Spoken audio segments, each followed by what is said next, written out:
Hola, ¿cómo nos sentimos hoy? Bienvenidos a Tiempo de Ser. Y como lo prometido es deuda, hoy vamos a hablar de pandemia emocional.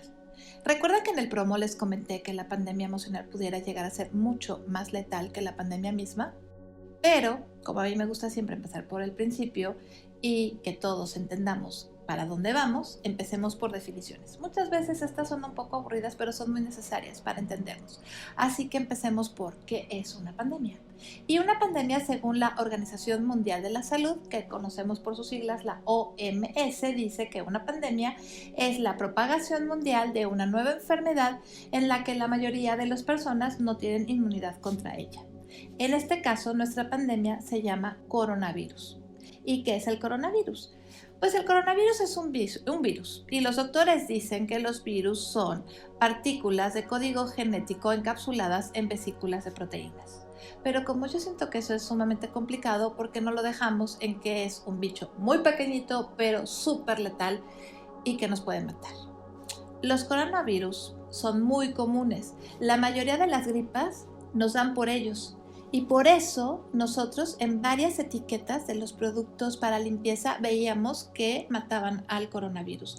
Y gracias a esto, algunos oportunistas y alarmistas hicieron videos diciendo que esto era un complot mundial y que ya sabían que estaban haciendo en algún laboratorio este virus para hacer rollos económicos y no sé qué tantas cosas. Pero bueno, por favor, cuando escuchen estas cosas, cierren los oídos, cierran sus redes e inviertan su tiempo y sus recursos en cosas mucho más productivas. Pero bueno, regresando al coronavirus, les diré que hay unos más letales que otros. De hecho, ya conocíamos 6 sumamente letales que provocaban enfermedades pulmonares tan severas que nos llevaban a la muerte. Pero ahora apareció un séptimo y este apareció en Wuhan, en China, y es con el que hoy estamos lidiando. Ahora bien, si juntamos que una pandemia es la propagación de una enfermedad a nivel mundial, con las emociones y sentimientos que pueden emanar al saber que nuestra vida corre peligro mortal, llega a la conclusión de que teníamos en la puerta una pandemia emocional.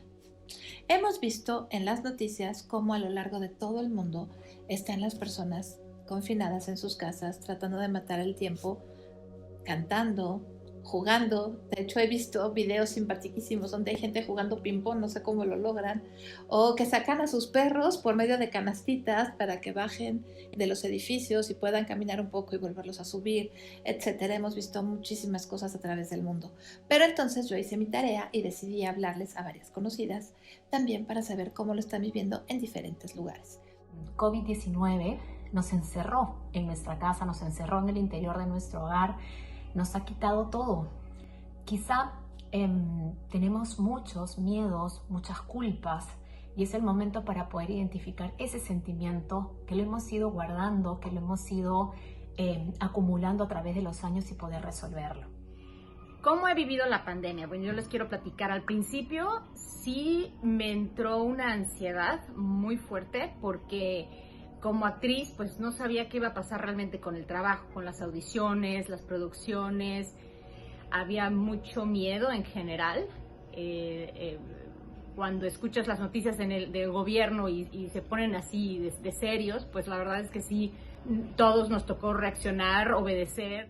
Durante la pandemia me ha tocado trabajar. Me he sentido durante mis días de trabajo en la pandemia mejor que muchas otras veces, llena de energía.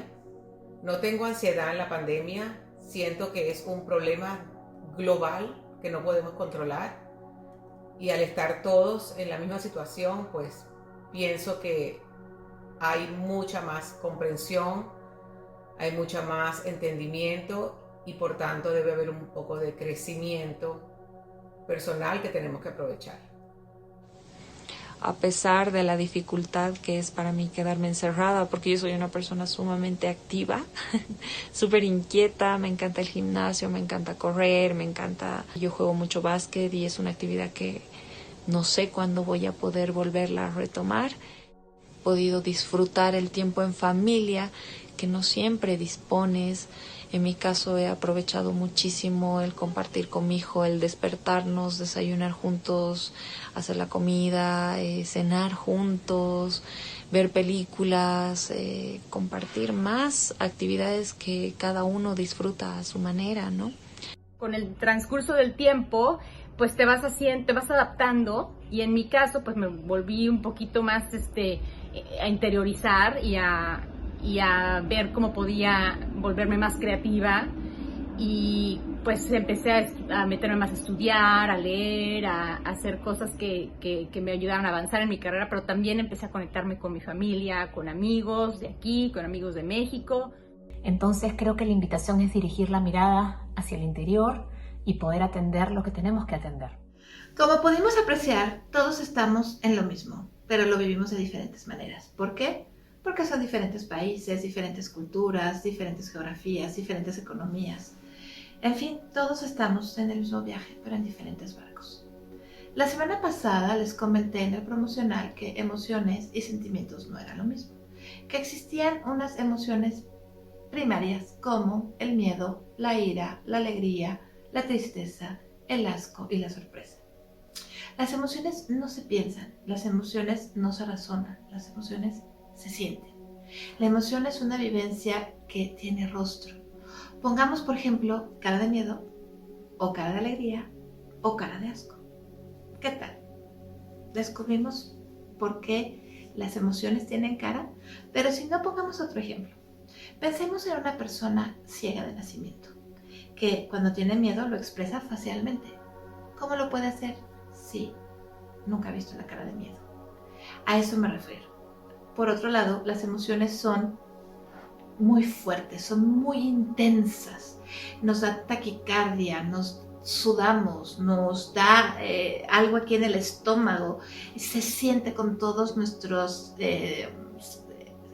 sentidos. O sea, es algo en verdad intenso y fuerte y muy corporal. Por ejemplo, el miedo, que es una de las emociones más antiguas, por no decir la más antigua, siempre nos ha servido para alejarnos del peligro. Podemos decir que las emociones nos han ayudado justamente a subsistir, a que no quedemos muertos en el intento de vivir. Gracias al asco, por ejemplo, no nos hemos envenenado tan fácilmente porque no nos metemos algo que nos huele mal a la boca. No podemos hablar de emociones si no hablamos de nuestro sistema límbico, porque ahí es donde se encuentran. Y ustedes dirán, ¿y eso qué es? Bueno, esa es una parte que está en nuestro cerebro y que ha estado ahí desde la época en que estábamos en el vientre de nuestra madre, o si nos vamos más lejos, desde la época de las cavernas, de los hombres cavernícolas, desde ahí. Pero bueno, no nos metamos en eso porque es mucho más complicado y no viene al caso ahorita para entender que los sentimientos ya son algo mucho, mucho más avanzado, porque es un conjunto de estas emociones, pero ya procesadas por las funciones cognitivas, o sea, por el aprendizaje. Lo que quiero decir es lo siguiente: una emoción que ya razonamos o que ya sentimos o que ya tuvimos vivencias previas, buenas o malas, entonces esa emoción ya se va a almacenar como un sentimiento, ya le vamos a dar esa forma. Trataré de buscar un ejemplo. Vamos a la playa, nos ponemos al sol, nos quemamos, bronceaditas, hermosas, pero en la noche no aguantamos porque, ¿qué crees? No nos quemamos, nos ardimos. Entonces ya vamos a tener guardado el sentimiento de: si me pongo al sol debo de tener cuidado porque resulta que entonces me quemo y entonces me duele, ¿no?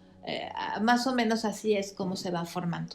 Entonces, lo que quiero hablar con esto es: un sentimiento no es ni tan intenso como una emoción, no es esa que da la taquicardia y que nos paraliza o que nos da ese hueco en el estómago como la emoción, no.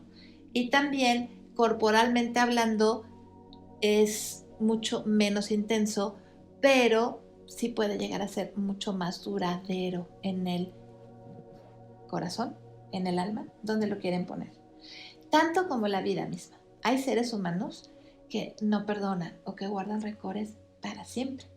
Pero si quieren, de eso hablamos en otro episodio. Pero es un poco para que les quede claro la diferencia entre una emoción y un sentimiento. Pero se las voy a poner mucho más fáciles y nunca lo van a olvidar.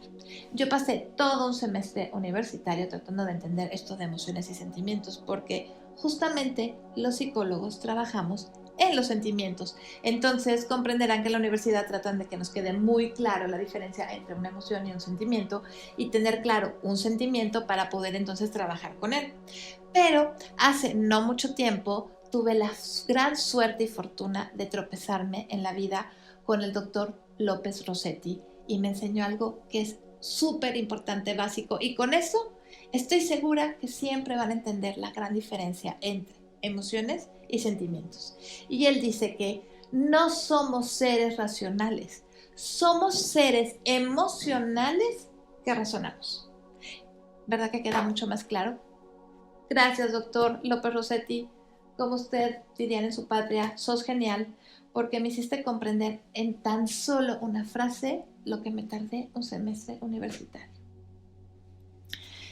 Te invito a que vivas estos momentos como una oportunidad y que si las cosas empiezan a salir de control, respires hondo y profundo, pienses en lo que está pasando en ese momento y por qué se están saliendo de control. No dejes que salga la emoción, como hablamos de estas emociones que salen abruptamente, sino que la razones, la conviertas en un sentimiento, porque con los sentimientos sí podemos trabajar. Con los sentimientos sí podemos hablar. Los sentimientos sí los podemos cambiar. Y en verdad, eso va a ser una gran diferencia. En siguientes capítulos hablaremos con otros especialistas. Hablaremos de temas de familia, de temas de pareja, dentro del coronavirus, por supuesto.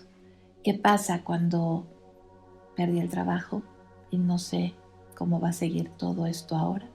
¿Qué pasa si estoy dentro de un matrimonio y me doy cuenta que no era lo que quería? ¿O qué pasa si estoy soltero y me doy cuenta que lo que realmente quiero es una compañía? ¿O qué pasaría también si me doy cuenta que al final del día la vida que estoy viviendo no es la que yo quería para mí? Todo esto puede pasar dentro de la pandemia, entonces te invito a que nos sigas en cada uno de los capítulos en donde trataré de ir tocando y abordando cada uno de estos temas de la mejor manera. Yo soy Rosa Marta Pavón, soy psicóloga y te invito a que nos encontremos aquí en Tiempo de Ser cada semana. Si te gustó, no dudes en inscribirte, es gratis, solo dale clic. Y si ya estás inscrito, no olvides darle clic a la campanita para que no te pierdas. Y recuerda que el próximo viernes aquí tenemos una cita.